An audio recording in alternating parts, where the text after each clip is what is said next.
Alrighty, hello every folks, and good morning. Welcome to a little bit of a experiment slash showcase kind of deal here. So the other day I saw somebody griping that they had gone to the Leonar duel, and wizards are so weak, you guys, they totally can't overpower him anymore. So obviously we're going to show how to overpower him with every single class. Now there's a lot of different things that you can use to twist stuff to your advantage. Since basically when it comes to Leonar, he's actually a lot more crappy of a knight than he lets on.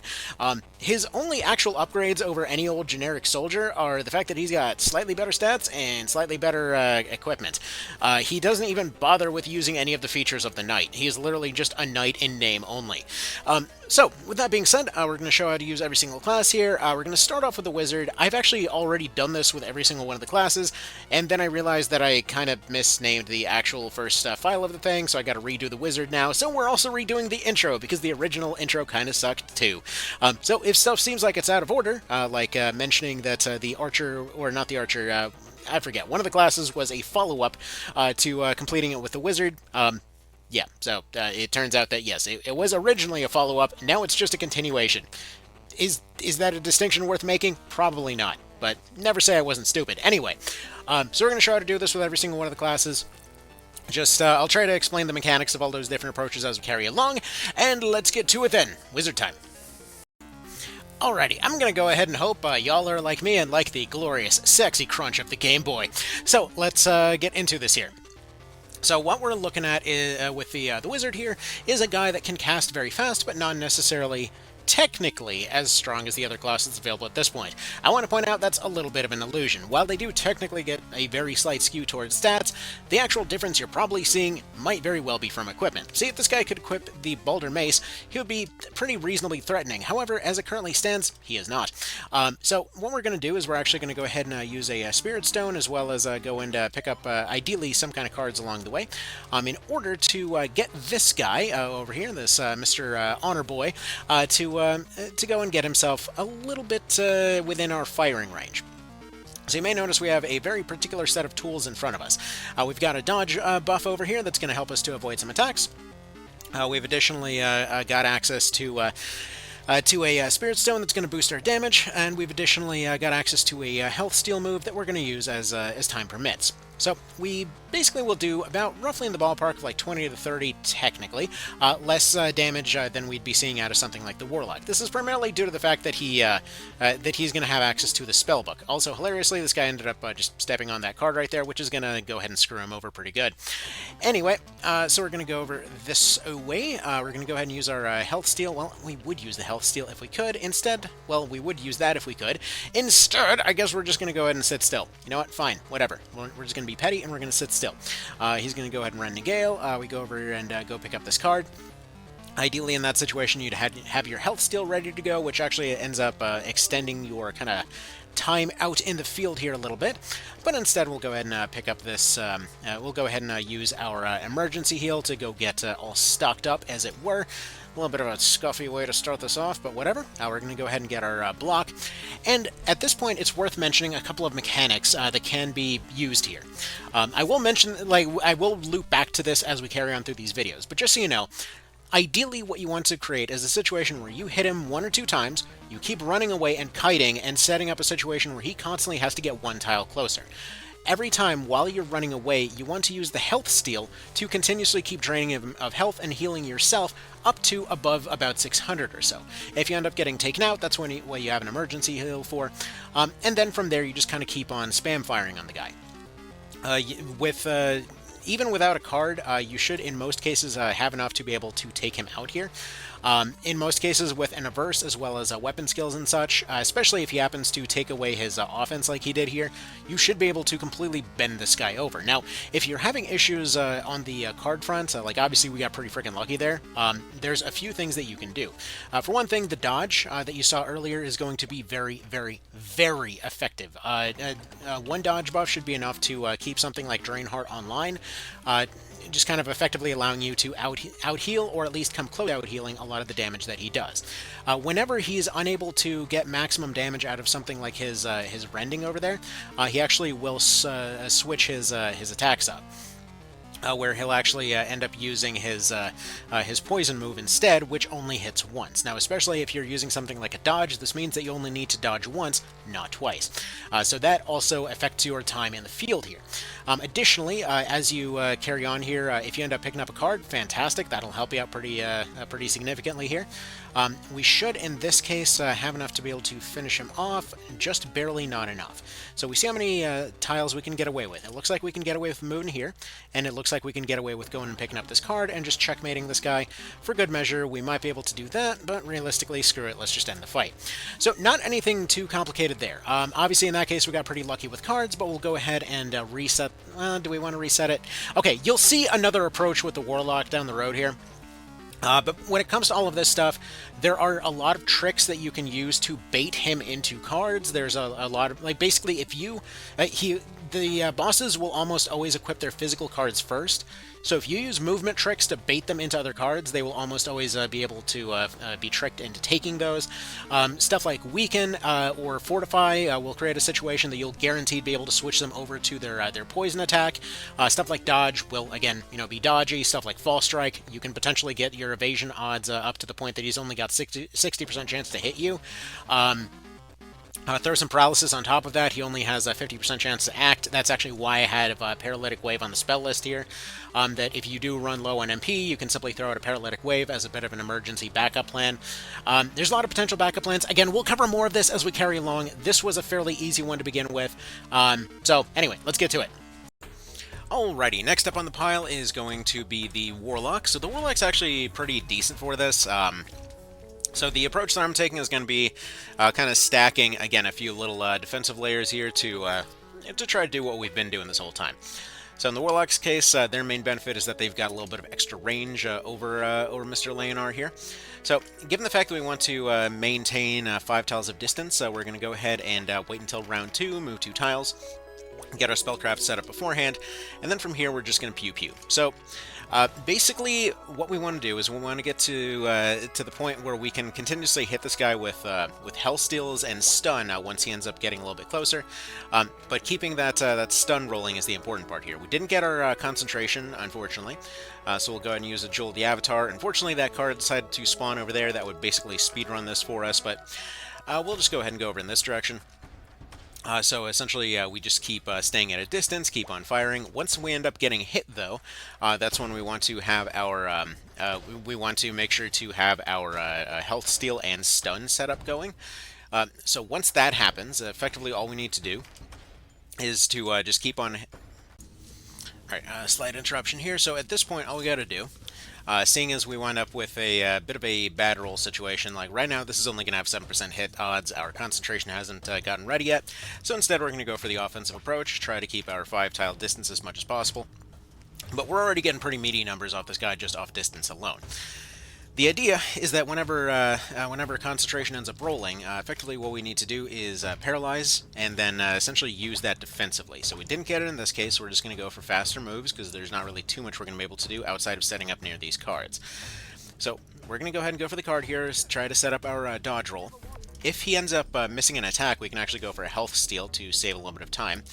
So we're going to go this way, and we're going to go ahead and use the health steal to buy us more time. Effectively, we only need to hit him a few times in order for this to happen. Once he ends up eventually hitting us again, or if we get a double dodge, we go for the double stun here. So we'll go ahead and go for the Fruit of the Seraph here for a little bit of setup, and then we'll go ahead and move over. Actually, we're perfectly fine staying where we are. See if he decides to go ahead and miss one. He didn't end up missing one, but he did take away some of his offense, which helps us out pretty significantly. Now, while we can do a little bit of a risky play here, what I'm going to do instead is go over this way and set him up for another skill card pickup. For a second there, I thought he was about to do it. From here, we should just be able to health steal until we win. So let's go ahead and take one step over here. Again, try to trick him into walking into one of those cards. So we'll do a little bit of health steal.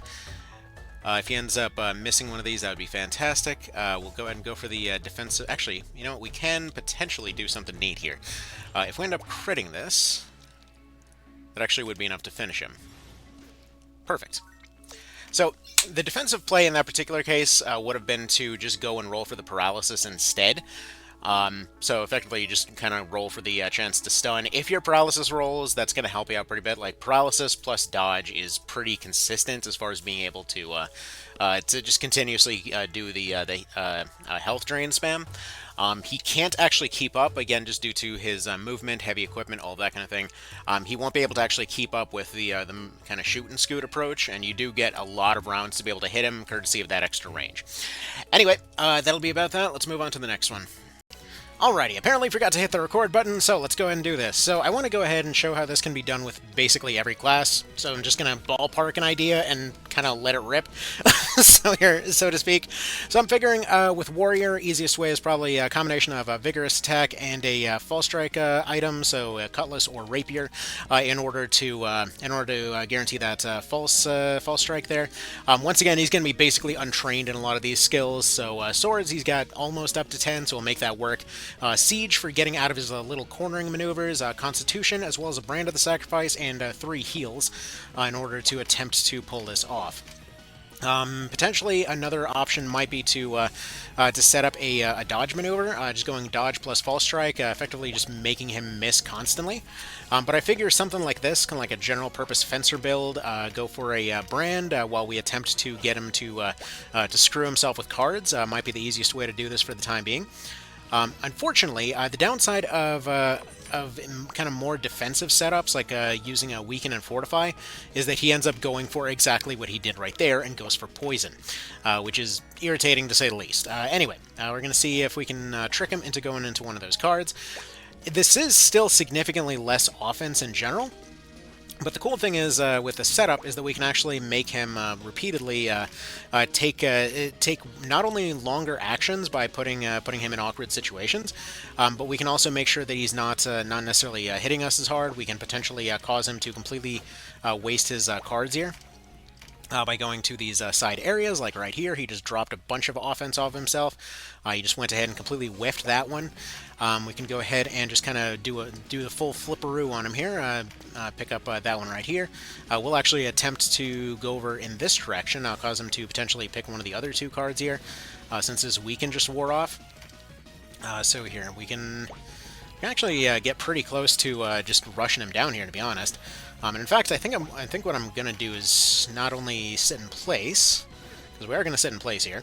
But there we go. He just went and got rid of even more of his offense. What we're actually gonna do is apparently eat one more hit. But gonna go ahead and use up this last healing item, pick up this crit card, and that actually might be enough to checkmate this right there. So either way, simple debuffs, as always, are going to be a pretty solid answer to this. I should point out once again that he is technically 3 levels higher than us. He is over-leveled. He comes in with all of his extra stuff. Go ahead and drop all that extra offense on him right there. Probably should have just sat in place, to be honest. But either way, there we go. That's a nice, happy checkmate right there. And goodbye to you. So basic warrior, not a problem. And again, I want to point out, this is not a charmed up unit. This is just basic old denim, and more than likely, this guy is worse than what you've got. It's just how good debuffs are. Alrighty, so while we could do the usual thing of breaking down what advantages a class has, in the case of the Valkyrie or Rune Fencer, it's probably easier to start with a list of advantages that they don't have. And we're done. Let's go ahead and continue on. So, in the case of the Rune Fencer Valk, they have access to full movement. They don't have the over movement of the ninja there, but still, you know, it's effectively full movement for all intents and purposes. They have access to speed buffs, to infinite healing if they want it. They've got access to long-range, heavier hitting missiles. So whether you wanted to hit with your physical attacks or hit them with your missile attacks, everything's fair game. They've got access to finishers to trap this guy in hole. They've got access to delay moves. They've got access to weapon defense, courtesy of using the sword skill over here if they wanted to. For the moment, we're just going to go ahead and attempt to leaden this guy, see if we can get a few cheap shots on him. Didn't get the leaden in that case, but that's fine. We can use our full movement to go this way. You can do the whole left and right trick to cheese this guy infinitely. You can go ahead and use speed boosts to keep yourself running forever. Again, you just kind of can just trap them in a hole if you want to. One skill card will see their MP doing its usual MP thing. You've got access to a stun, you've got access to a fall strike, you get access to whenever the hell you feel like. Okay. So we're going to go over here, we're going to pick up the skill card, we're just going to kind of wait, we're going to take our second turn, we're going to go over this way. In fact, actually, let's go ahead and take a little bit of a whack at this guy, see if we can get our false strike going. Didn't happen in that case, that's fine, we'll go ahead and go over here. Kind of just face this direction, because why not? He's going to go for the rending, we're okay with this, yada yada, he didn't want this. And we'll go ahead and set up our meditate. We'll go ahead and go over this way. We'll go ahead and take our heal here. We will attempt to use that double round down the road there to actually set up a trap and hole maneuver here. So he's going to take one of those, quick and fades away as it does. We're going to go ahead and go over here and take our defensive leaden, as it were. We don't get the double turn just yet. Let's see if this ends up landing out here. We get the leaden, now he can't touch us, now he's going to go that way. Now we're just going to go ahead and take a bit of our healing here. Use that whole maneuver, go over this way, go ahead and pick up this critical, see if we can lure him over in this direction. Then we'll go ahead and take our meditate yet again. At this point, let's see, do we want to shoot at him? Nah, I think we'll just go ahead for another BOS here. And we'll just go ahead and see which direction he wants to go. So, just kind of wait here, let him take his big, long, dramatic move, get our double turn here. We can actually just go ahead and we should be able to take a free attack here, so we'll just go ahead and do that. Nice, happy lightning bow over there, and we'll just go over this way. So we have a speed stack that's coming up pretty soon here, as you can see.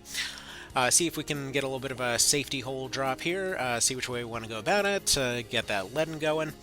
Whether we want a defensive leaden or defensive stun, we have chances for all of them, but we're going to apparently miss that particular one. But it's fine, we get another opportunity immediately. We can just go ahead and double roll that particular situation. So we'll attempt to go for that leaden again, as you do. Well, fine, if it's going to be that way, it's going to be that way. Funnily enough, we are still training up with every single one of these, so we can just kind of keep this gravy train rolling. Next up, we'll go ahead and get our BOS going again. And we'll go ahead and run over the other direction now, as you'd kind of expect. So yeah, even with taking full movements, we're still outspeeding this guy. If we get this leaden off here, we can go pick up that skill card for more infinite MP, as it were. Didn't get the leaden, so we'll take the full movement instead, again forcing him to do the same, because he just wants to go ahead and match us there. You know, he just wants to join the cool kids club with their full movement. We get the leaden, we'll go over this way. I know there's already going to be one person in the comments, despite the many times this has worked so far, insisting that it's unreliable, even though it's been pretty darn freaking reliable. Anyway, there's always a guy. 100% of the time, there's always a guy. Anyway, we'll go ahead and use our infinite heals here. There's actually a crit card over there. I kind of want that. So we're going to go over in this direction. He's going to attempt to get close. It's going to go badly for him. So we'll go ahead and pick that up, because what the hell is he going to do about it? Take our full heal. Actually, we'll take our BOS here, because we can. Yeah, he's going to eventually try to get close. Good for him. We'll just go ahead and pick this up and kind of scoot our way out of here. There we are. Nice, happy move over there. He's going to get close. Like, I'm going to catch you eventually. I'm sure you will, buddy. I'm sure you will. You live that dream. You live that dream. Anyway, we'll go ahead and see if we can get him stuck in hole again. Didn't happen that time, but that's okay. We can just kind of move over here. And he's going to attempt to get close, and then we say hello to the hole drop again. Man, it's almost like having unlimited finishers is really broken in many ways.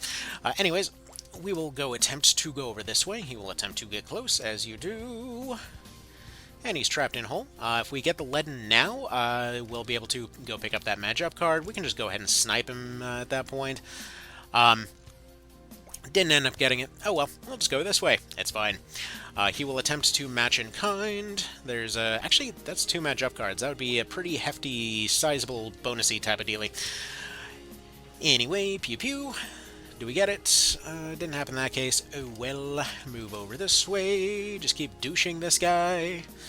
Realistically, I should just be going for the back-and-forth missiles. Honestly, there's no reason to keep dragging this out like this. This is just kind of mean, but whatever. We take the shot. We go for the leaden. It is feeling particularly cruel today, but these things happen sometimes. Anyway, you know, once again, just replenish all of our MP here. We're effectively spending 5 MP every time we spam a finisher. I think we'll be alright. And it's funny, because then we can double speed up by just spending one of our turns to go turn on a BOS and go even faster. Anyway, go over this way. Apparently I can't select the right tile. There we are.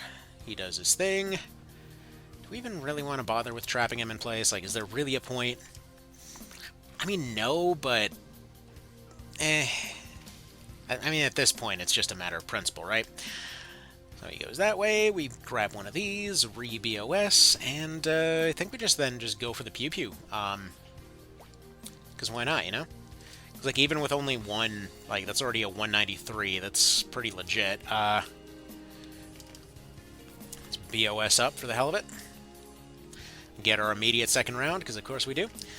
Go for the dodge in case he decides to get close here. Just go ahead and get that going. In case we do decide to face tank the guy. Alright, let's go ahead and go for this. 258. Nice big happy number there. He attempts to get close. Do we dodge it? Oh, he takes a big happy crit. Well, I mean, good for you, buddy. You know what? You did your cool thing. That'll work out pretty nicely. But, let's see. Do we want to go for this, or do we want to just play it safe? Kind of feeling like play it safe is probably the best way to go. So we'll just go ahead and take one of these maneuvers where we go ahead and take our licks, but we go over and just take one of these right here. And we let him approach.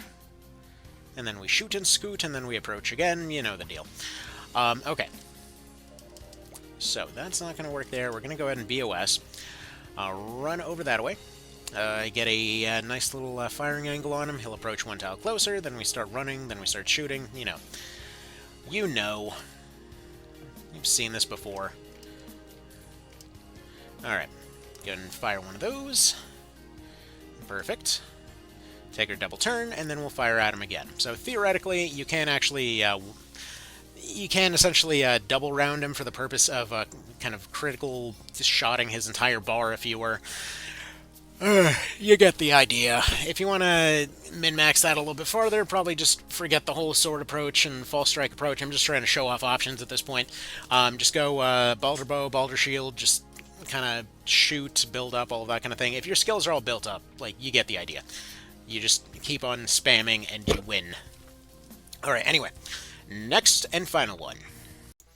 Alrighty, next up on the list is going to be the Dragoon. Now, there's a few different options for getting past this particular situation. If you have your weapon skills already ranked up, then the easiest time for you to get past this is just going to be the old Zweihander with your weapon skill.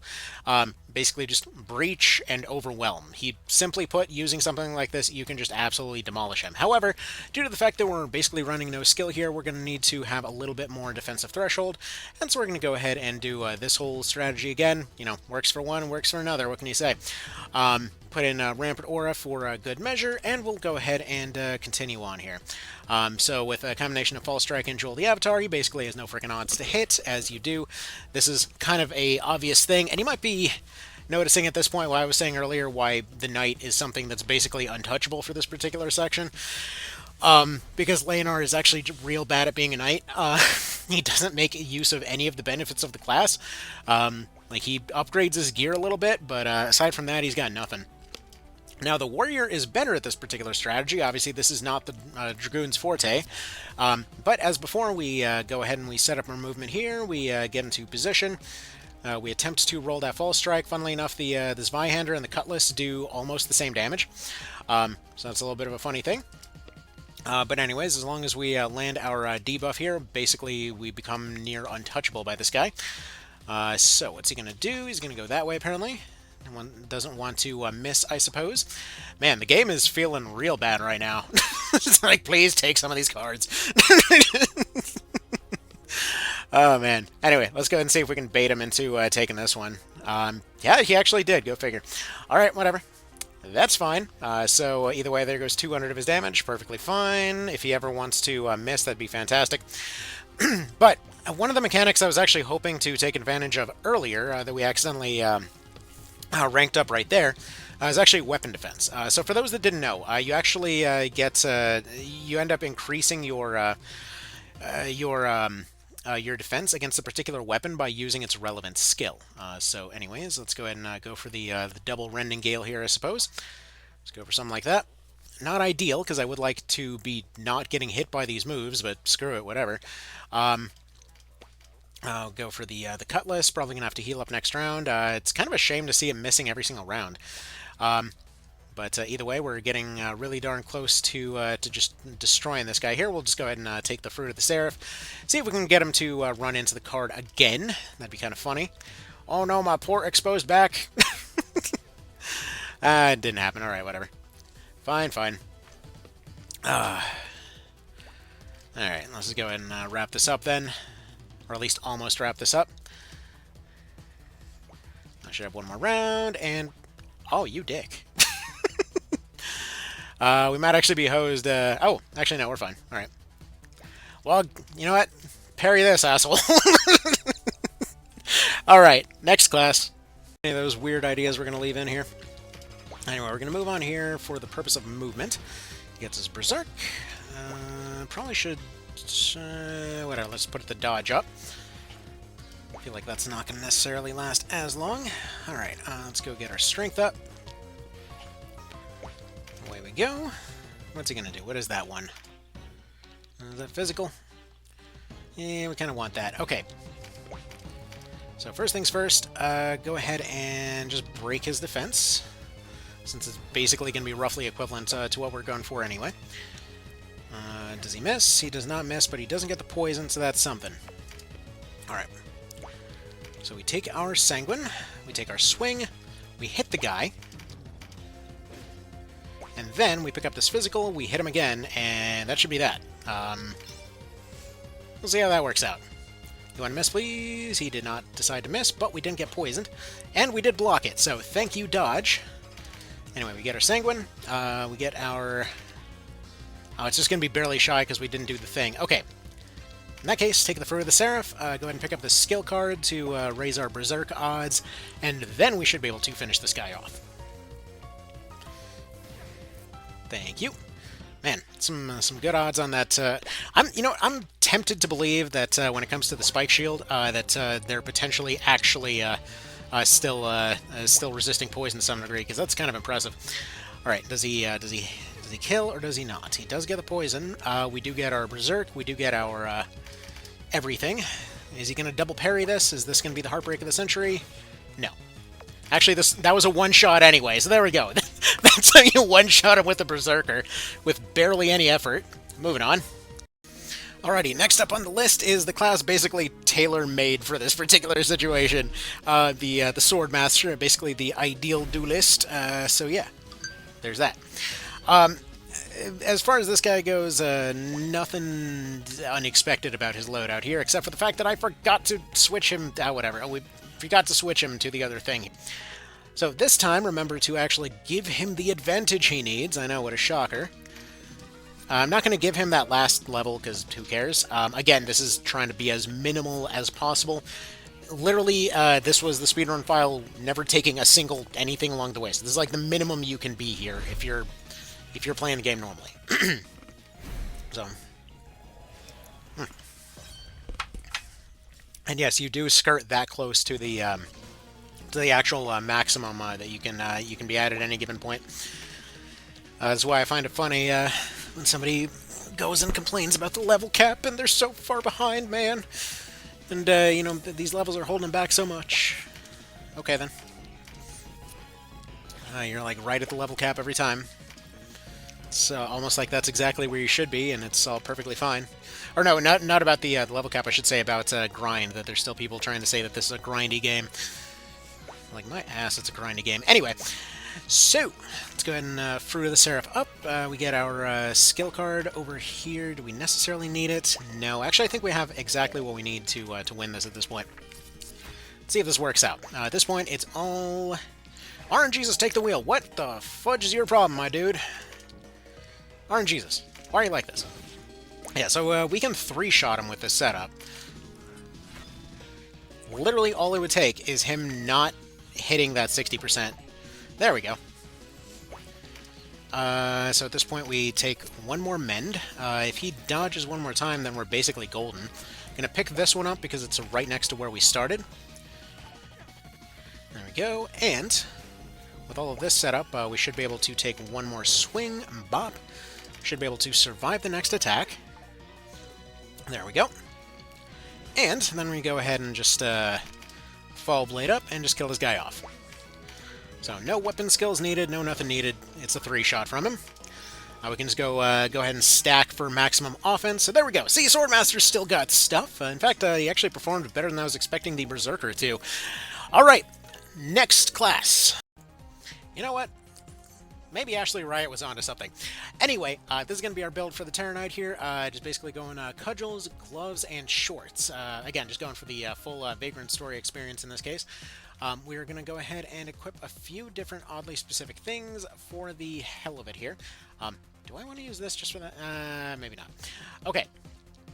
So here's the general deal here. So this guy is more or less built around the idea of just running away and doing the health steal all day. Kind of like the cudgel thing, but more mobile. Alright. So, ooh, that's... Anyway. So, let's get to it here. So, all you gotta do with this guy, since you can match him for movement, basically you would go naked if you didn't end up losing movement for this, so we want to keep the gloves, we want to keep the pants. But we are going to take advantage of some pretty long-range movement here. We're going to bait him off to one side, and then we're going to want him to run back and forth. We've got concentration for letting our paralytic wave hit, and then we're also going to do spellcraft to get a little bit of more kind of burst damage off earlier on. Though realistically, that's not expected to be our primary source of anything. With all of our armor stripped off, we actually are going to be doing a little bit less damage here, doing only 66 with basic attacks, so ideally if we can boost it up with cards, that'd be fantastic. But this is just fast enough to be able to keep on plinking this guy from a distance with these health steals, and if he ever ends up getting trapped, then we actually have a way to deal with it. So, by default, he actually is just fast enough to be able to double round you under some circumstances, if you're using a full armor set. However, if you're doing just this, you can consistently build up a little bit of a... just pay attention to the timeline at the bottom. You notice how he had a double turn and now he doesn't? We can basically even out our recovery time counters by just running back and forth by stripping off a couple of pieces of equipment. This is almost never recommended in this game, but in this particular instance, it ends up helping us out, seeing as we have a very slight advantage in this particular angle. Now, because of the fact that we're running back and forth, we don't actually need those MP cards that much.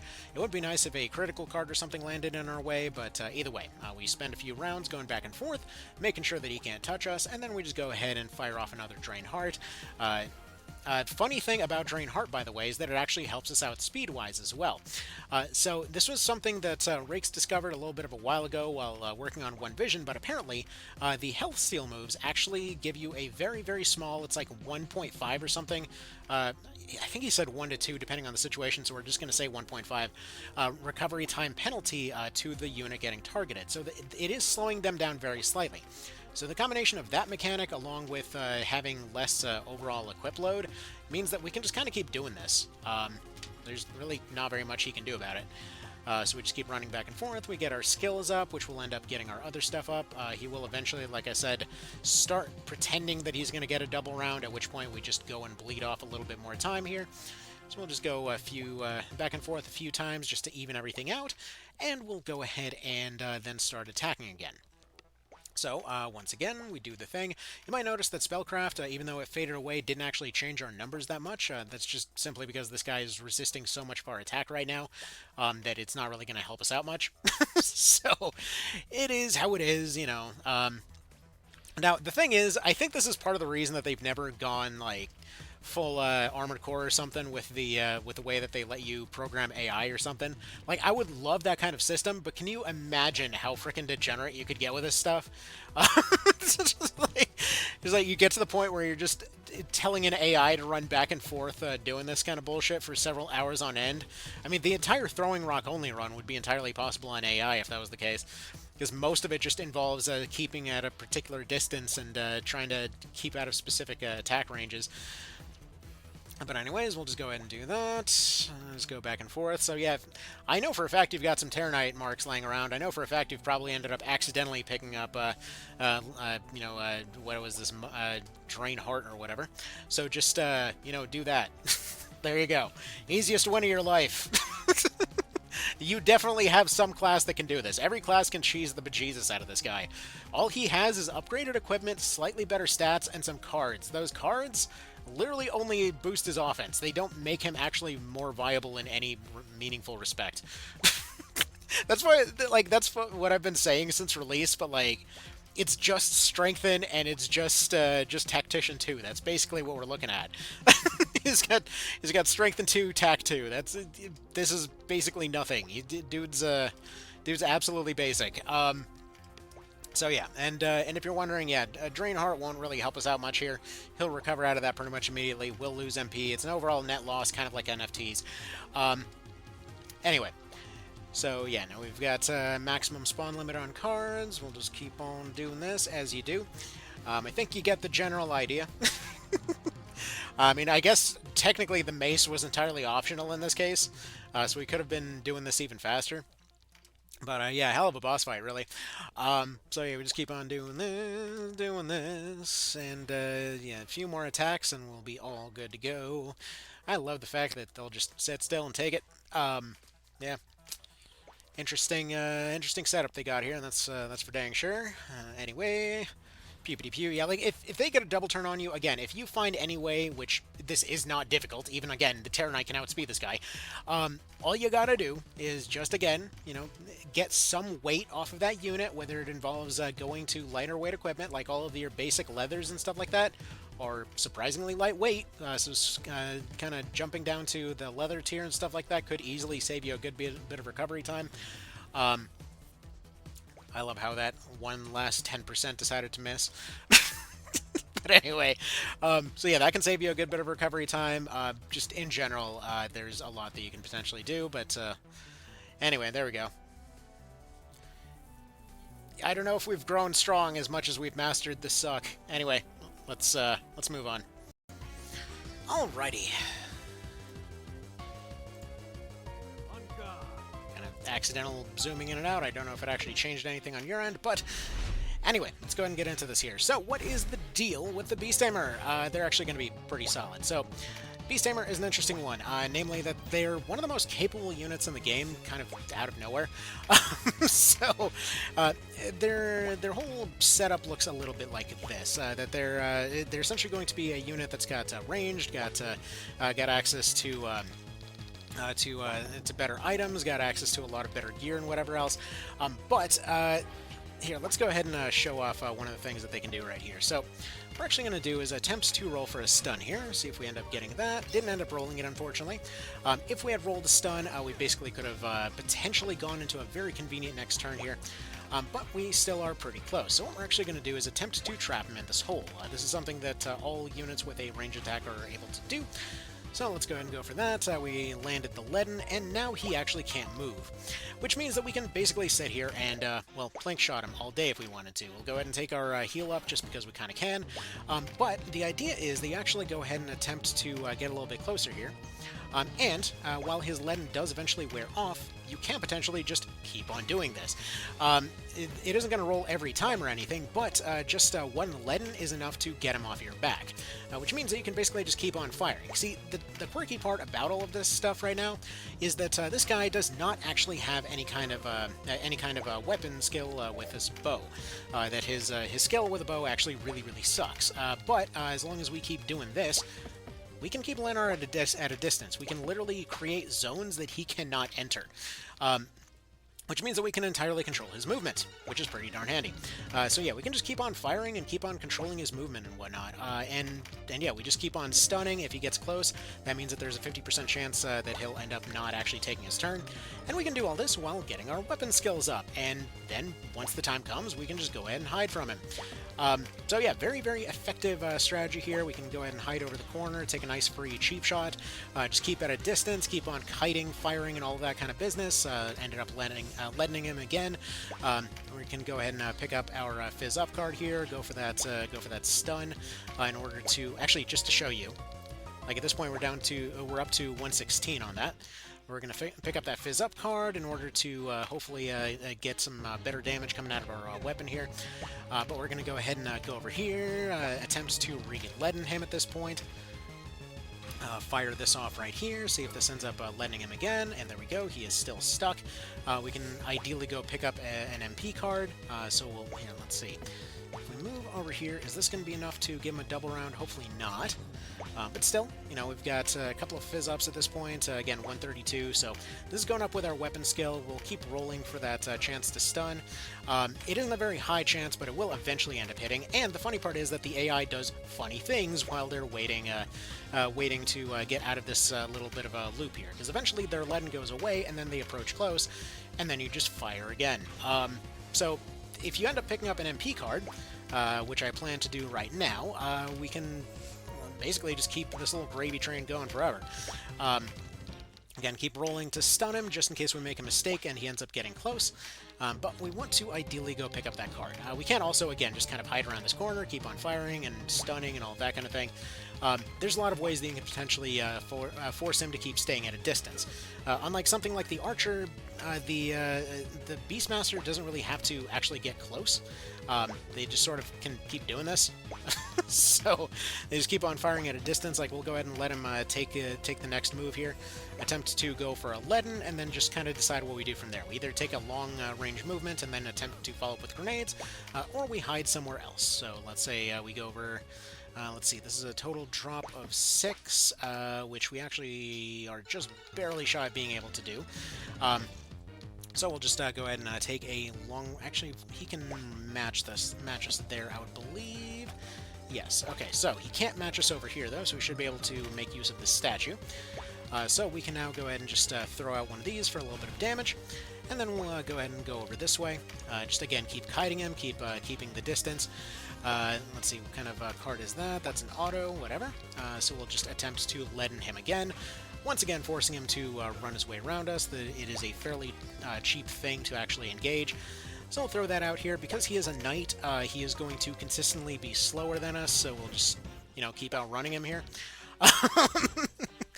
Run away! They bravely ran away. And, yeah, you just kind of keep doing this. So you can go for full items if you'd prefer. Basically, just do this, finish him off with finishers as you do. Eventually, he might end up catching up to you, but I would hope you kind of know what to do in that situation. As in, don't let that happen. So there we go, he keeps on going. We eventually end up getting another finisher, which means that we can potentially go and glitch out his AI a little bit more, because again, the AI does not have anything in place aside from trying to keep themselves safe if they physically cannot reach you. So we'll just go back and forth here a little bit, just attempt to wait as you do. He'll go that way, and then we'll just keep on going this way. You don't have to keep on firing. You can't just wait for your finisher to recharge and just run back and forth. And eventually eventually you'll not have to worry about it. If you keep on firing, he will eventually catch up to you. But yeah, other than that, you can just simply keep doing this, just like you can with the Fencer and Dragoon. Well, actually, Fencer, Dragoon, and Ninja can do this exact same thing. That's why I covered them in the first video. But yeah, you can just do this forever. So this basically just leaves only 2 questions up in the air then, which are going to be actually 3 questions. It's going to be the Warlock, the Ninja, or not the Ninja, the Warlock, the Cleric, and the Archer. Can they potentially do this? Because obviously this is already a pretty much answered question. You get the idea. He's got nothing he can do here. Like, in time, he would eventually slow down, but now we can just go ahead and pick this up. We're completely safe to do so, because he can't even get down here. Because, again, it works both up and down. So, we'll just go ahead and go over in this direction, give us a little bit more distance. Actually, we'll just probably... do we want that MP card? No, we'll just go ahead and rack up a little bit more time. The leaden fades. That's perfectly fine. We just go ahead and move side to side again. There we go, he's gonna keep moving, and then we keep moving, and then everybody keeps moving, and it's just a good time. You know what, everyone's getting their exercise in. This is a very cardio-centric kind of day, and I'm okay with this. So, go ahead and fire this, and bam, we get our critical. Don't get the thing, though, but that's fine, because again, he'll just keep moving back and forth. See, there's a reason that this move gets you instantly disqualified in chess, because this is frickin' annoying to go do to somebody. So, anyway, don't do this in chess, but if you're in TO, you know what? Everything's fair game. Go for it. So there we go, we get another one, and we'll just go ahead and fire here. If you end up picking up an MP card, obviously this goes a little bit faster, but other than that, you know, you just keep on just freaking being an asshole, and eventually you get him. Again, don't keep firing if you can avoid it, and if you want to do this with a Balder Bow, you're going to have an easier time getting through his defenses. Like a Balder Bow in this situation, I would imagine would actually be doing respectable damage. This is a short bow +1. This is like the short bow +1 with basically minimal skill. He's already up to 17 just from this particular fight, but if you were to max out its weapon skill, if you were to use a better bow, you actually could be doing probably at least 100 plus, 150, something like that in this case. If you were to breach his defense, probably a solid 200-300 maybe. Either way, point being, this is just downright mean, and we're hopefully getting a crit and finishing him off here. Okay, fine, we'll wait one more, and then we'll just kind of keep on shattering while we're waiting, while we're waiting. Is our weapon skill enough to punch this through yet? Not quite. We're just going to run back and forth. There is the possibility that we'd be able to just crit him into something else, but it's not necessarily that helpful. I don't want to risk it at this point. This is definitely the moment that you would end up kind of fucking up and and end up ruining it. So there you go. Anyway, so Beast Tamer can also handle it just fine with, again, minimal skill. In this particular case, you would just kite and fire with a short bow if you have absolutely no skill, and then once you eventually get it up to 10, which should be pretty darn quick, considering the weapon skill scales, then, you know, you just do that. Just ride back and forth. Alright, next class. Alright, so this one's a bit of a funny one. Next is going to be the Ninja here. So we're just going to go for the full douche strategy here. So effectively, when it comes to the Ninja, thing is, they come into the fight completely ready to win this because he physically cannot touch the Ninja if you simply go right over here. Like, you take one of these two tiles, and he can't touch you. So while that is an approach, we're going to go ahead and just be a bit dumber with it. We're just going to go over in this direction. So literally the only downside the Ninja has whatsoever is the fact that they are unable to... well, he's going to parry that. But they're technically unable to heal naturally. Now, the funny part is, you can just basically run away the entire fight and he can't catch you. Ninja's got 6 movement. They've also got 1 vertical movement over him, which means that, yeah, he's got absolutely nothing. You can run away the entire fight, collect whatever the hell cards you want, and he can't do a damn thing about it. If he ever does get close, you got a combination of dodge and a passive false strike, if you want to make use of that. Like, hey, he resists fire here. Real shame, we'll just go ahead and hit him with it anyway, we'll just kill him with it anyway. Not a very good fire extinguisher, are you, buddy? Oh well. So yeah, you can just kind of run away the entire fight if you want to. But what's extra funny is that the Ninja can actually also trap him, just like all the other ranged classes, so if we end up rolling the Leaden, he physically can't do anything about actually reaching us down here. We're within his natural movement range, but he's just going to run away. So that'll open up an opportunity for us to go pick up this crit card over here, just kind of screw with his movement, accidentally take away one of his cards, why not? We're just going to go ahead and drop a casual little stun on him here, just for good measure. Just honestly, we're just fucking with this guy at this point. We're just going to go ahead and pick up this crit card here. Probably ideal setup is 1 MP... a couple of 1 MP, 1 crit, 2 match up cards, and you can just kind of cheese on this guy all day if you want. Just going to see if anything else spawns. It didn't, so whatever. We're going to go ahead and just kind of dance around him as you were. Let him get a little bit closer here. Maybe pick up this card just for the hell of it. Maybe we won't. Doesn't really matter. Again, we just kind of can run circles around this guy all frickin' day. He can't do a thing about it. Maybe he wants water this time. Do you like water? Okay, let's just splash you with a little bit of water. Why not? Just use our bubble beam, as it were. Only splash 2 bubbles, doesn't particularly matter. We'll just take our crazy long movement over here. Doesn't matter because we've got next to no movement cost. Maybe wind? Maybe you need to dry off a little bit? Okay, let's just go ahead and dry him off a little bit. Did none of these match? Doesn't particularly matter. What the hell is he going to do about it? So we're just going to go over this way now. He's going to go that way. We could set him up with 4 fizz cards just because we're feeling like being an asshole. Maybe. Why not? Let's see. Do we want to go ahead and just trap him over there, maybe? Maybe. Why not? Again, what's he going to do about it? He's leadened. Okay, well, real shame. You physically cannot reach me. That really sucks for you, man. Anyway, I'll just do one of these, I guess. Just kind of go over this way, get a little bit of extra stuff going. I mean, it would be a real shame if he just landed on that deletion card over there. He didn't decide to do it, but oh well. Anyway, you know, maybe he's just getting a little bit cold from that wind earlier. Let's just go ahead and shoot him with some of these. And we'll just go ahead and kind of go over this direction. Sure, this is a direction to go in. Do a little bit more of that, because why not? You get the general idea. Like, he physically has freaking nothing he can do about this. And yeah, if you were to take one of those tiles by the wall with a statue block in the way, he has absolutely no way to actually reach you. He will run away, though. Like, if he has physically no way to reach you, he will just immediately run away, so you can choose that movement however you'd like. In this particular case, we just want him to keep running back and forth as you do. But once you get some MP going and all of that, again, there's... Like, you can outrun this guy all day. You can take full movements all day, and it'll do pretty much nothing here. This is, like, the ninja is really freaking overpowered in every category. It's just a matter of, there's really no shock that their spells aren't exactly as strong as some of the other, like, later endgame casters or whatever else, because, dude, they got everything else. These guys, whether it's their debuffs, whether it's the number of mechanics that they can interact with, like... This is an absolute clown show. He's got nothing. Definitely the... depending on... Well, actually, no. Depending on nothing. You can physically do this entire fight and never get touched with the ninja. It's definitely going to be the easiest. But if you want the second easiest, it would definitely be the knight there. Actually, the knight or the fencer both have very similar type setups. But the fencer and the archer are the only two that are left, so we'll go ahead and get those sorted as soon as this guy kills him. And then we'll go from there. Honestly, what I probably should do is just say you get the point, and then game over into going into the other one, so I don't have to load the save file again, but this is funnier. So you just kind of rapid fire this douche until you're done. Yeah. I would say it's safe to say that Leonar had a pretty bad day here. I mean, pretty much got embarrassed entirely. I don't really know what he was thinking. He's like, man, I'm just going to go... I would never hurt a fly. Proceeds to chase a fly to his own death. So I don't know.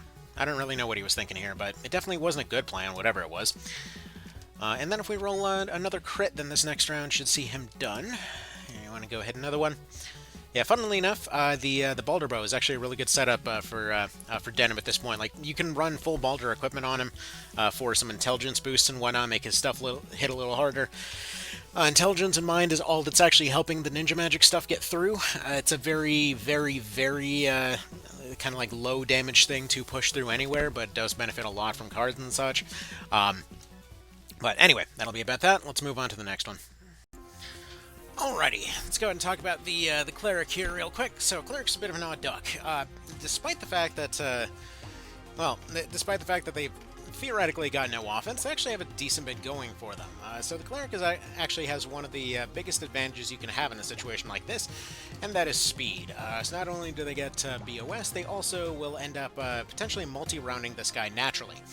He tends to take really long movements, and you can actually abuse his really long movement range to basically just outspeed him all day. All it takes is one meditate to keep your nice little running shoes going, so definitely something worth considering. And, let's see, can we get away with a double round here? We can, actually. So we're going to go ahead and head up this way, and we're going to go ahead and re-up our BOS. So, there is a very degenerate version of this that is theoretically possible, wherein you basically just run around throwing rocks at this guy and just hit him with 980 rocks. It works. It just sucks. So we're not going to do that right now. But for the level 1 strategy, or rather if doing this at level 1, that is something that I eventually was kind of thinking I would probably end up utilizing if and when we ended up doing this fight in that challenge. So what we're looking to do right now is actually twofold. Literally all we have to do to win this fight is pick up 2 skill cards, 2 fizz up cards, and strip him of his cards.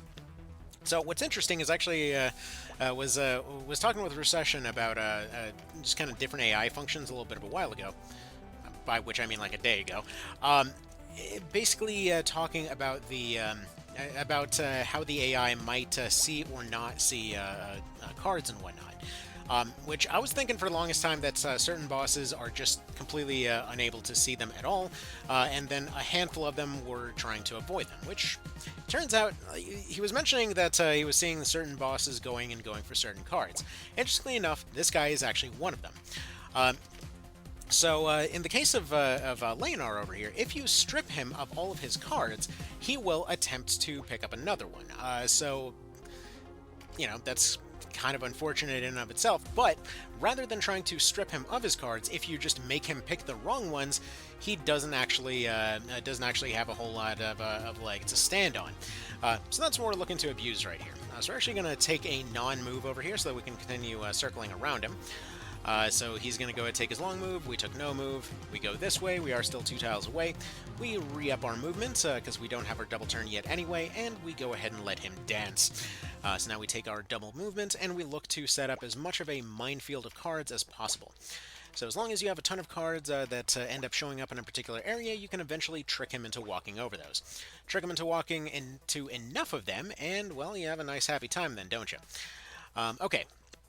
So now we get into a weird, unfortunate thing about the Cleric, and that is their vertical movement, which is a decent bit more limited, so we're actually going to take advantage of these statues over here. So these statues allow you to functionally loop him around in some cases and get him slightly stuck for just a moment, just enough to be able to kind of circle around him again. We're basically treating him like a Resident Evil zombie for all intents and purposes, which is a little bit disrespectful, but also screw this guy. So anyway. We'll go ahead and multi-round right here, and then we'll end up going to go pick up whatever physical cards we run across. You may notice that physical cards or no, we still will bonk this guy for 1 damage, so what's the point? Well, you bonk this guy enough, you go from skill rank 1 to skill rank 10, at which point we can go ahead and get a finisher, at which point we can just go ahead and start bonking this guy pretty darn good. Okay, so let's go show his movement right here. So we basically would need this tile to remain safe. We'll go ahead and turn on our BOS, and then we just circle around to whichever direction he doesn't take. So in this case, we got our double move. We can go ahead and head over to this direction right here. And then additionally here. Actually, no, we are not going to be able to get away with that. Now we go over here. Can we get away with this? No, just barely no. What about this? Still barely no. Okay. Anyway, let's see how far he can move. So in this case, we see that we've basically walked ourselves into a corner, but there's actually still tech for this, believe it or not. That's what we have this here for. So in those situations that you wind up in a corner, you can actually debuff him to trick him into using a different move. So in this case, he wants to go use his Vile Wound. Now, this is one of those situations that allows us to actually take advantage of his AI right here to potentially cheese him out. So what we're going to do is actually... Oh, it's just barely not going to be enough. If we could double round him right now, this would be that ideal moment. Because if you can get cards to spawn behind these statues, you can guarantee that he'll run into them. Otherwise, we'll just go ahead and go over this direction, take our basic heal. And then next round, we're going to have to speed up and run. So that's what we're going to do. Anyway, he goes for that. He gets his poison this time. This is what we have our emergency heals for. But we'll go ahead and take a happy little movement over here. So if we move here this round, we have no guarantee that it'll be good enough. But give it enough time, and we might be able to create that guarantee. More on that in a moment. We lost our Quicken. We need to get our Quicken. There we go. His offense is somewhat reduced now. That'll be good for the moment. Anyway, we'll go ahead and go down this way. And then we'll go ahead and re-up our speed. He should still be weakened for 1 more round, I would figure. So we'll go ahead and go for that. Well, he should just barely be able to survive. We ended up getting a double round. It actually was a ghost double round there. I didn't see it actually mentioned. Anyway, we'll go ahead and go over this way, and we might actually end up picking up more physical up cards than I was originally intending to. Because there are more spawning than I would like. So actually, one way that we can go about this also is double fizz, or triple fizz and a crit.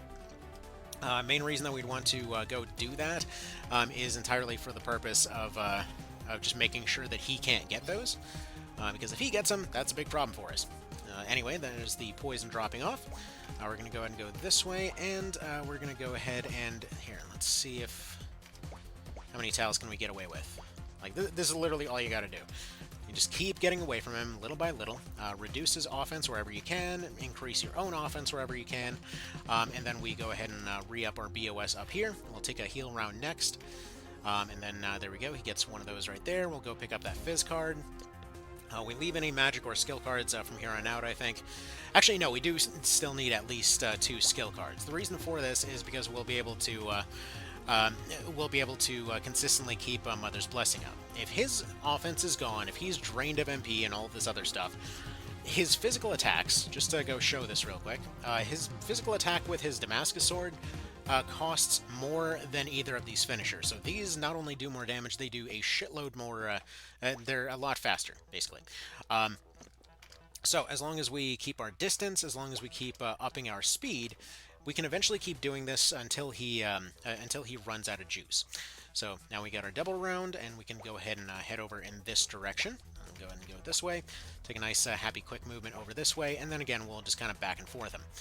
Since he is gonna go get his turn, we'll go ahead and re-up our BOS and see which way he decides to go. Eventually we want to run him into whatever cards we can find. So he'll go that way, and now we'll go up and around. So we'll go up this way.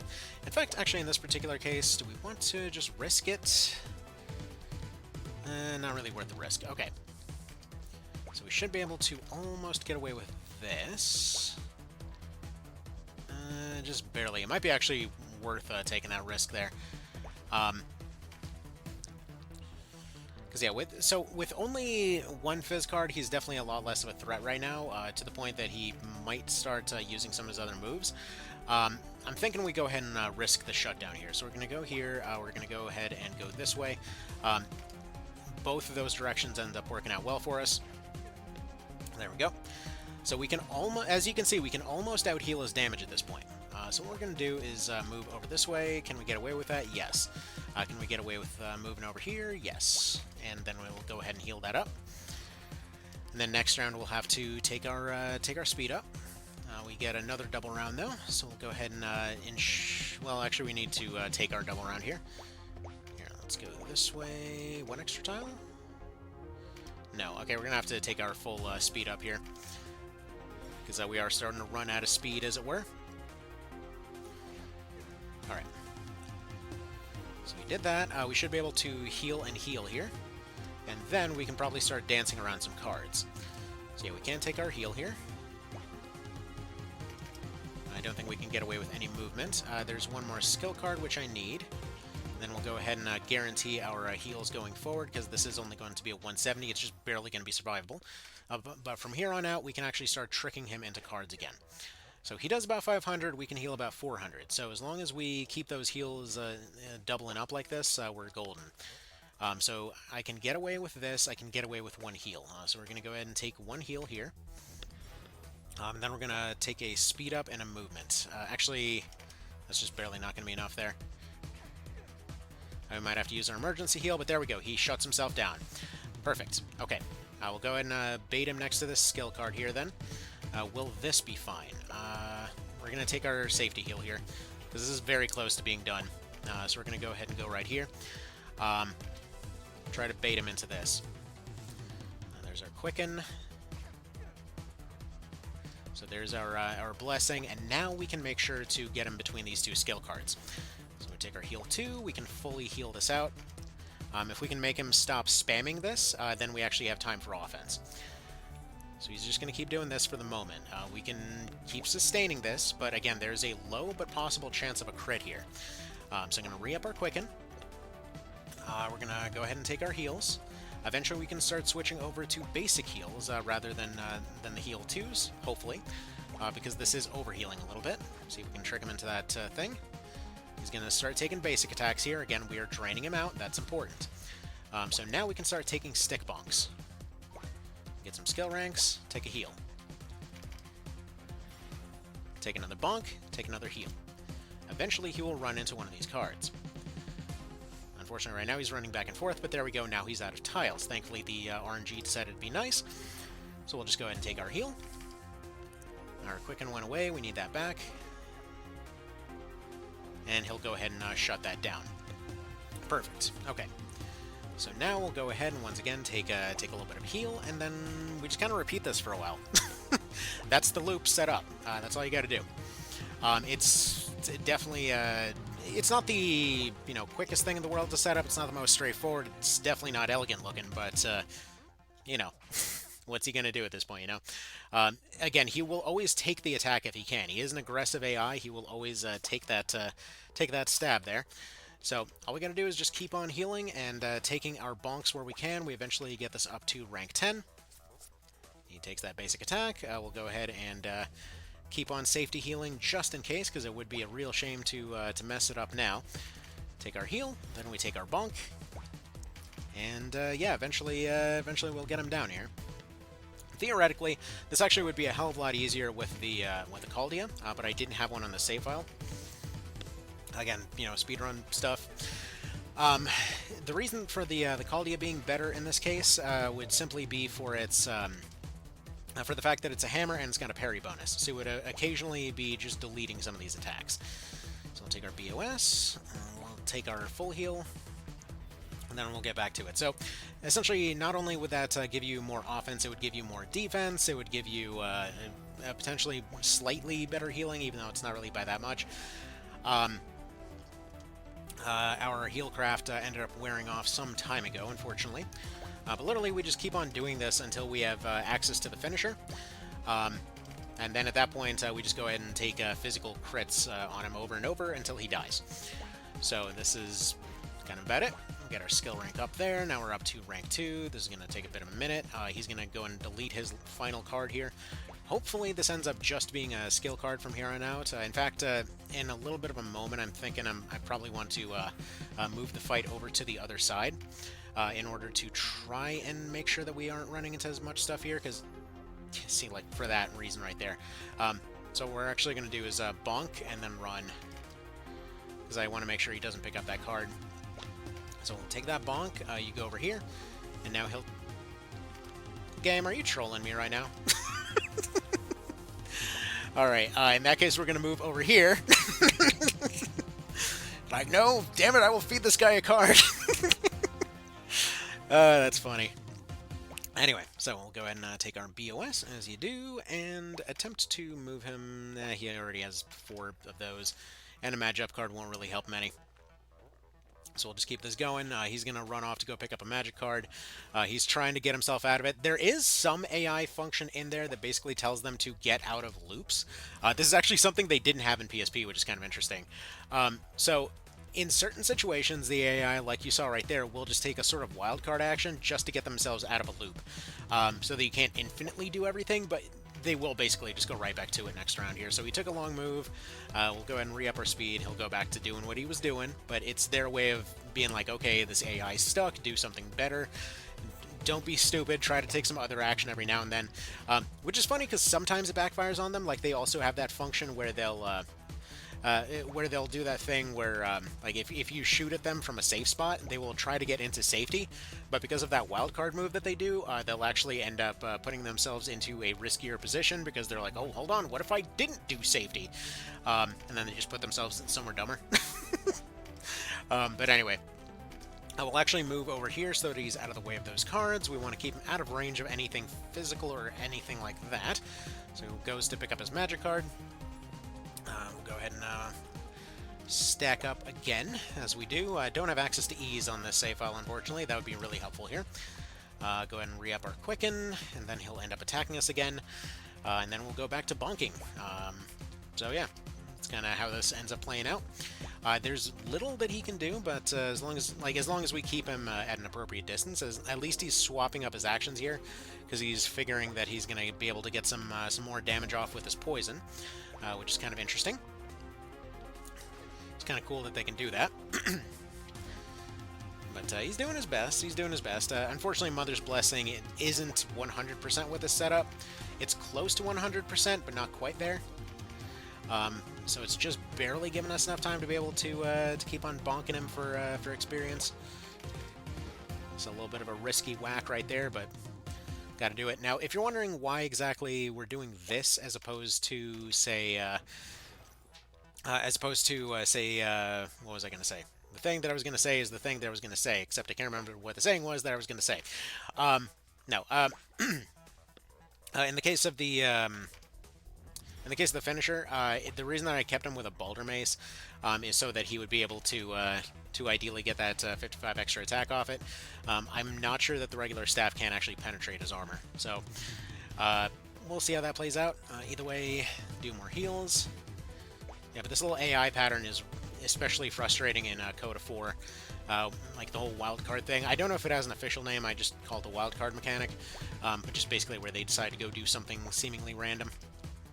In fact, I'm thinking it almost makes more sense to not even bother with BOS at the moment, because he's taking, like, he's moving around the entire time, so he's spending recovery time. We're naturally getting enough double turns to be able to more efficiently just bonk him upside the head. Getting pretty close to that finish, I would assume. Yeah, we're already at rank 6, so we should be able just to keep doing this. So every time he takes a basic attack, we just do a little bit more. Hopefully he doesn't land every poison. If he does, bummer. There we go, take our heal. Probably should have gone for the bonk there. There we go, takes a basic swing. We should double turn here. I mean, this is definitely tedious, but it is doable. So there's that. I'm running a little bit short on time, though, so I'm hoping this doesn't take too much longer. I got, like... Yeah, I guess I'm actually kind of out of time already. Okay, you know what? There's going to be a part 2 in just a second here. For you, it will be instant. For me, I gotta go do stuff. Alright. Alright, next up is probably going to be the easiest overall execution when it comes to this guy, because the Knight many times can actually just go ahead and hard counter this guy by itself. So, as I mentioned before, Leonar is kind of a crappy Knight, as in he doesn't make use of any of his class's abilities for whatever reason. Again, he's primarily just meant to be a guy that's supposed to be intimidating, not necessarily somebody that's actually very good at his job. So, what we have is effectively a unit that's going to be trappable in many situations. One thing I didn't mention about the Terror Knight as well as the Dragoon earlier is that Rampart Aura still affects bosses and things. So, for example, if we wanted to make sure that we weren't attacked, we could just go ahead and turn this way, and we could wait for him to approach. In this case, we ended up getting the double turn on accident, but whatever. We get our Phalanx, and since we have a Phalanx turn, we're just going to go ahead and engage. We're going to attempt to drop that Fall Strike on him. He parries it, but that's fine. With a combination of Phalanx and everything else, we're going to take next to no damage from his attacks. With that dodge on there, we'll occasionally miss. If you have the Fall Strike Cutlass with you, like, it becomes an absolute cakewalk if it's debuff lands. But you want to ideally pick up some skill cards in order to keep your Phalanx rolling. So if you can get over to some of those, that would be ideal. Like, I'm just going to completely ignore that card over there for the purpose of going to go pick up that Phalanx. Honestly, damage against him is not too much of a worry. The real worry in this particular fight is just being able to keep your defenses up. So in this case, we're going to go ahead and trap him in that direction if we can. He's going to go ahead and take a swing. Thankfully, he missed. And then we're going to go ahead and go over here and pick up our thing. We're going to go ahead and take up the full heal. And then we're going to go and do the follow-up here. So the reason that I mentioned the thing about Rampart Aura is that he actually is fairly easy to stall out with a Knight. If you can get the right angle on him, you actually can set up a situation where you're constantly able to dodge him. So in this particular case, we won't have the right angle. Like, if you look at his movement, anytime that you can block him within one tile there, is a situation that you'd be able to control where he goes. So I'm going to go ahead and take a basic heal right here, and we're going to just go ahead and face this direction, and you can see that he can just kind of go around the side. But if at any time you're at a direct angle to him, as in if you just take a turn and just kind of stand by, like, we could take an attack, but for the moment, we want to just go ahead and do this, because I want him to do the thing where he goes around the back there. So we'll go ahead and, let's say, take a couple steps over this way so that we can go pick up that card next round. So if he attacks us from the back here, oh, I guess skill card kind of joked us on that one, then we would be able to make sure that he's essentially one tile away, and then prevent him from attacking for one turn. This means that he kind of gets a low-key version of what the Cleric does with their double healing, being able to take 2 rounds and 2 heals instead of, you know, the usual way there. Alright, so we get our Phalanx up. We got our critical. Actually, we might as well just use this critical fizz that's laying over here. Let's see. Through all of it, yeah, we should be able to just 2-shot him. So we'll just go ahead and take one more heal here. We should have near infinite Phalanx at this point. So we're just going to go ahead and stall a little bit more, get set up a little bit. And again, if you're like, if for example, I were to move right here and just turn to the side, he can't approach at that point. So while you're doing setup, this is actually an effective way to do it. And again, you can just kind of keep stalling using your basic heals. You don't necessarily need to use your full heals or anything like that. I want to make sure he approaches us from the side there or the back, so I'll just go ahead and do that. Let's say we want to stall out this poison right now. What we can do is run off to the side, prevent him from approaching, take our heal here, and then we're just going to go ahead and face this direction. So now he tries to run up, but he can't. So we go ahead and let him run around us now. We take one step closer. Again, we want him to try and run around the back here. We'll take one more heal, and then we'll let him decide what he wants to do from there. So he goes and rolls for another 132 there. He rolls to the side, and we once again want to make sure that he can't approach us from the side. So we'll go ahead and run over this direction. In this case, I want to actually get going somewhere, so we're going to go ahead and use our other full heal here, and we'll go ahead and once again block him off from the side. So he'll try to approach. He'll end up picking up that physical card. That will be a bit of a problem. But all the same, you know, he actually has to get past our defenses to get those bonuses, so that's not really going to help him out very much. Alright, anyway, so we can now just go ahead and start rushing this guy down. Nice little happy big ol' hit there. And I'll go ahead and pick up this fizz up here. We probably can just go ahead and go for the big finish next round here. So we'll do that. He does his thing. He does 99. And we'll go ahead and get one more phalanx going. See if this wants to crit again.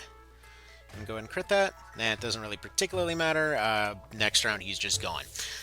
So, either way, you can do this a bit easier if you'd prefer just going for, you know, just potentially going for maybe heavier weapons or what have you. Maybe if you have your skills up on your person. Like in this particular case, I didn't even come in with a finisher. We just used his attacks to rank up our own weapon skill. Either way, all of those are potential options. I think you can see how this guy is basically easy mode for this particular fight. Like, we spent half the dang fight just dorking around, and it wasn't even a problem. So, either way. It's got stuff, is the thing. Alright, next one. Alrighty, hang on. A quick mic check here. Is this right? Has it seriously been this loud this whole time? Okay, let's go adjust that a little bit. Hopefully it wasn't too crazy loud. Any darn ways, let's go ahead and continue this little shindig while we go ahead and talk about a few other little bits and pieces of this particular fight. So, as before, we're going to be staying at least 5 tiles away. We're going to be taking our bonks, as you do. Kind of to discuss a few little nitty-gritties here. When it comes to taking these bonks, once we actually get up to our finishers, we're actually going to be attacking a hell of a lot faster than we are right now. The mace actually still takes a pretty hefty amount of time to actually swing compared with our regular stuff. And as I mentioned before, we can actually just go ahead and take basic heals at any time to go take a slightly faster action. It's about a 3 recovery time difference, but it can make the difference over time. Especially in those cases, like, for example, if you end up getting poisoned and not actually getting... or rather, if he does the poison finisher, but you don't end up actually getting poisoned, a basic heal can heal out of that pretty darn well. But anyways, we'll just keep on doing as we do here. So as far as switching him over to his poison finisher, there's a few things that can make that happen. So it's not just a matter of weakening him, but also fortifying yourself can make that happen. And additionally, if you cause him to land on a deletion card, in many cases, he'll actually end up completely swapping out of it as well. So anyways, as before, we'll just make the poison shake off and continue bonking until we get our dang finisher. Even though he parries it, that will still give us one more level here, so we've got 2 more levels to go before we can start doing something serious here. Again, a little bit of a backwards thing here mentally, where he will be faster every time he takes a finisher on us. So there we go, we get our meditate. I don't think we're going to risk... I'm just going to take a basic heal here because I don't want to risk it. Theoretically, we probably would be fine, but if you ended up getting a very lucky crit or something, then we would be in a little bit of trouble there. Would be overhealing right now if I'm just going to go and whack him real quick. Unfortunately, I might still be in trouble, actually. I was going to say I might have just screwed that up there. So, the actual updates to the timeline work a little bit differently this time. Well, actually, it's not really different as much as just it's... The individual nitty-gritty moments, I feel like... I don't know if it's whether because the numbers are just kind of more spread out across the board or what, but it feels like the individual numbers, like for example, you notice right there where I took a bonk instead of a regular thing. Um, it's something that we wouldn't really be able to adjust for in this particular case because it was already past the point of no return, so to speak. Also, hang on. Well, that would have blown out your ears if I didn't have a mute button. Thankfully, there is a mute button, so there's that. Anyway, yeah, winter is here in full everything, in all of its sneezy glory, as you will. Now, interesting thing about these stick bonks, by the way, I may have noticed that despite everything, we actually have not ended up doing any crits with this mace yet. So, in a weird bit of who knows why, it appears that basic mace hits seem to have the same properties as kind of like unarmed hits in this particular case, where they can't seem to crit. I'm not entirely sure why. I mean, for some, I guess it's because they probably had to be assigned by category or something. I'm not entirely sure. Like maybe there were just some category-wide rules or what have you. But it's kind of interesting that that basic mace attacks ended up getting a lot of weirdly specific nerfs to them, whereas the actual mace finishers are actually pretty reliable. Though that does still leave some questions up in the air as far as certain classes using certain weapons at certain times. Like, technically speaking, in the case of something like the Berserker, I kept saying for a while that there really was not really a whole lot of reason for them to still be using maces at any point, really.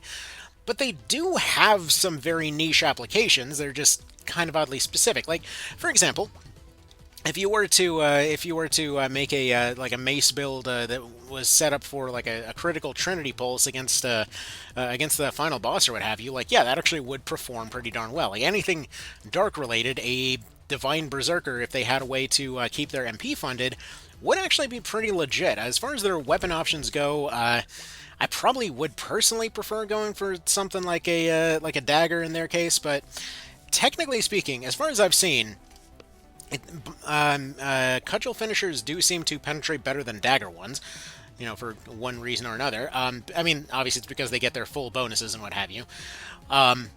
Or rather, they get their full bonuses when applying a finisher. Whenever they're taking their basic swing, they get like 10% of their listed value or something. So they're literally doing 10% of one damage when you're going and swinging anything that isn't a mace. And in the case of the mace, they're realistically only attacking with a value of like 5. But anyways, we're one bonk away from being able to actually get this done. So let's go ahead and take our heals. Just try not to throw it now. Again, if he ends up at any point deciding to do a Rending Gale and that just gets the luckiest crit the world's never seen, then we'd have a little bit of a problem. Actually, out of curiosity, what is his daily luck? Just to know in case it happens. Stars are uncertain, it'll be a day like any other, whereas ours should be pretty decent because of the necklace. He's always pretty much having a good day. Don't expect too much, you won't be disappointed. Yeah, alright, fair enough. That seems pretty appropriate given our situation here. Just going to go ahead and speed up just to get our double turns going. We ended up getting a free speed up out of that. Do we risk the bonk? I feel like we just, at this point, we might as well just take the heal. Play it safe, like get paranoid of seeing those yellow letters pop up. Also, it doesn't help that I keep accidentally, if you hear that little bubble noise in the background, I keep bumping my the controls for my mic. It's like switched to a different thing now, and it's just always kind of there. All right, take our heal, and we got our finisher. So we'll go ahead and see how much that does. Let's get ready to be disappointed as it still does 1 damage or something. Let's take a look. What do we got? It's technically damage! That's actually pretty legit. Yeah, alright, do it. So if we can 3-shot him with a Cleric. But yeah, Clerics, honestly, when it comes to cudgels and things, like, we joke about Clerics and things, but, like, realistically, Clerics kind of kick ass in Reborn. I mean, like, look at this. Seriously. We can theoretically one-shot him. I can't actually... If I were to go... Do we go for the one-shot? Do we go for the massive disrespect here? Because technically... Oh god, it's tempting. Yes. Yes, we do. I know we're tempting fate real bad right now, but I gotta do it. At least we pick up one more, you know? Because I don't want to replace all the cards, but I do want to get at least one more to see if the one-shot is actually possible. So if we pick up this one, that puts us up to 358, which means if we pick up that last one... actually, if we go all fizzes... Oh, that'd be so cool, though. Okay, okay, whatever. We're risking it. We're risking it. I gotta do it. I know I'm tempting fate real bad, but I gotta do it. Especially because we actually don't have another Mother's Blessing in the bank. Like, if we run out of blessings, we're hosed. One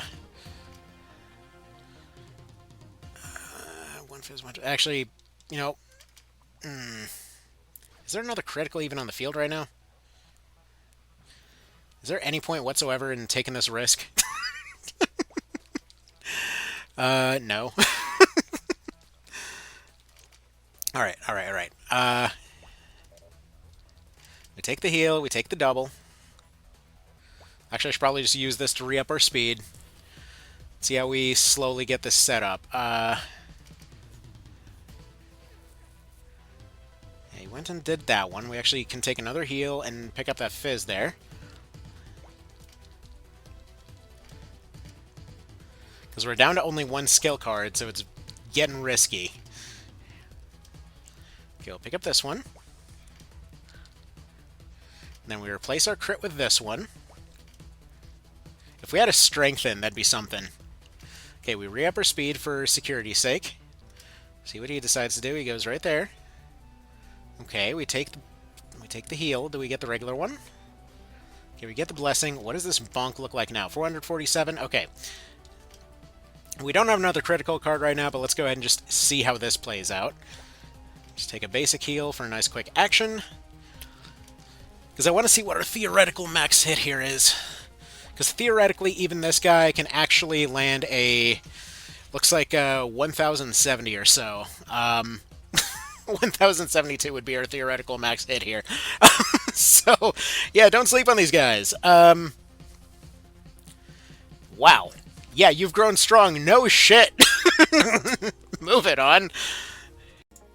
Alrighty, it is Archer time, one of my absolute favorites. So, thing with the Archer, they're actually not that bad for this kind of situation. You'd think that they would be hilariously hard countered, but they actually have a ton of survivability here. So what we're actually going to do is we're going to just take a couple of random MP items and we're going to sit in place for a little bit. What we want to do is cause him to waste a lot of recovery time getting up to us, and then we also want to spend that time going and getting ourselves a full MP bar. So we're using a combination of insight as well as these leaves to go have 3 finishers ready to go. When we fire these have a chance to inflict leaden. If he's leadened, he cannot move. Well, that is to say, he cannot get out of the hole. Whether you are in the hole or whether he is in the whole situation cannot change as long as leaden is active, like right there. So now he can no longer reach us. So now we can go ahead and go over this direction and attempt to go over to the side here. Whenever he is leadened, he will basically just repeatedly run away from you. So effectively, we just keep on firing this. He is leadened once again, so we will keep going this way. And ideally, we want him in the hole and us up here on top of this this cliff area. Or this wall area, rather. Whatever cards he picks up are largely going to be irrelevant to us. As long as we keep him leadened, he can do absolutely nothing. So once again, we get another leaden, and we're going to go ahead and sneak our way up on top of this wall. Once we're on top of the wall, we'll be able to do a couple of things. We'll be able to A, keep on firing, and B, we'll be able to keep repeatedly leadening him before he can get close. So he's going to go over there because he doesn't really know what to do right now, and we're going to go ahead and attempt to leaden him again.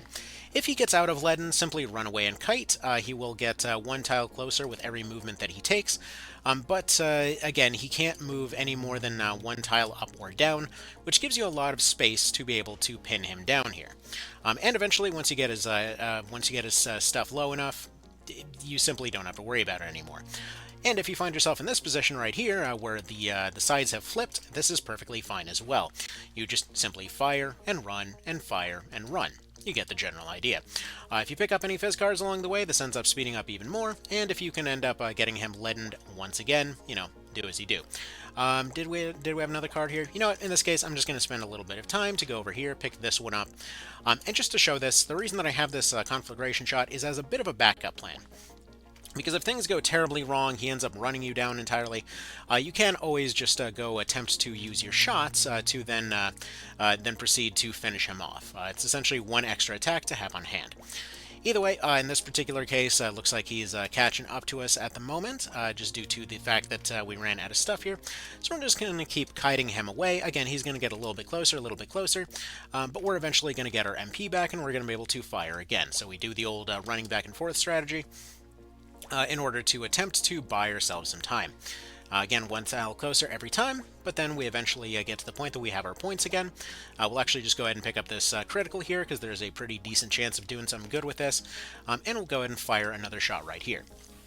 One way or another, we're golden here. If this crits, we win. If it doesn't, we still win, because we have that conflagration shot. So he's going to go ahead and go for the Rending Gale. Now, pay attention to this particular health threshold right here. So we're actually going to go ahead and use this this bomb right here to actually finish him off, but pay attention to this health threshold, because we are at essentially 200 out of 900, give or take. So we'll just self-destruct him into a win. There we go, easy peasy. But we'll now go ahead and reload that save file, because there's actually other kind of tech to this particular fight to potentially consider. While I consider this the straightforward and easy way, there are actually a lot more options that the archer has on hand, so we'll go ahead and skip all of this real quick to go discuss that. So we'll go ahead and load that up. And let's go ahead and take a look at what the archer's got. So aside from this stuff, we also have a setup that's a little bit more like this, where effectively you can go ahead and just kind of min-max your offense a little bit here or there, wherever you'd like. This shield will actually add a little bit of weight. That's why I had this circlet, getting us down to 93 RT. There's nothing special about 93 RT. It's just the fact that you're constantly moving and shooting. Every tiny little bit helps in that scenario. But let's say you wanted to play this a bit safer. Like that particular way was fast and consistent, but say you wanted to play it really safe for whatever reason. You actually have a tanky option here as well, where you can go heavier armor with all of this stuff, as well as a spiked shield. This actually will be enough defense to cause him to potentially switch over to his poison finisher instead, which means that, for example, something like a dodge setup can actually be very effective there, where instead of dodging 2 moves, you only need to dodge 1, and potentially you might go for these healing items instead of MP items. Using that particular strategy, you once again just can use Dark Weight to keep him pinned in place. However, until then, you can actually, like, say you came in with no skill whatsoever, and for some reason you wanted to do this with the archer. In that particular scenario, you could just keep firing with a shortbow +1 and Eagle Eye to keep him continuously stunned. Maybe go for something like a double Jewels of the Avatar to keep your dodge going. It's frankly a way worse way to do it, but you know what, you can do it. You can stun lock him and dodge lock him and all of that kind of thing. So either way, just something to consider there. And additionally, if you wanted to go a slightly different approach, the reason that I mentioned to keep that threshold in mind earlier is that you can actually allow yourself to get hit once, put on dodge, put on stun, and then just go for more offensively orientated gear. Because in a situation like this, where it's very close to actually piercing through his defense, it is actually worthwhile to potentially consider going full light armor, because this gets you down to low health. When he's at low health, he's more concerned with saving time, and his shield bash is oftentimes going to be equal to or less than his finisher. So he will often end up going and attempting to take a shield bash instead of a finisher attack there, which means that theoretically you should be able to take the parry approach here as well, on top of your dodge, on top of your stun, so potentially allowing this to be a bizarre evasive build if that's what you just decide to go for whatever reason. I don't know necessarily why you'd prefer this approach, but hey, I love the fact that you can do it. Anyway, so that'll be about that. Y'all have yourselves a good one. Thank you for stopping by on this bizarre adventure on, you know, kind of pointing out for all those situations where folks said the duel was literally unwinnable. You can beat it with frickin' anything you want. Anyway, that's about that. Y'all have yourselves a good one, and take care.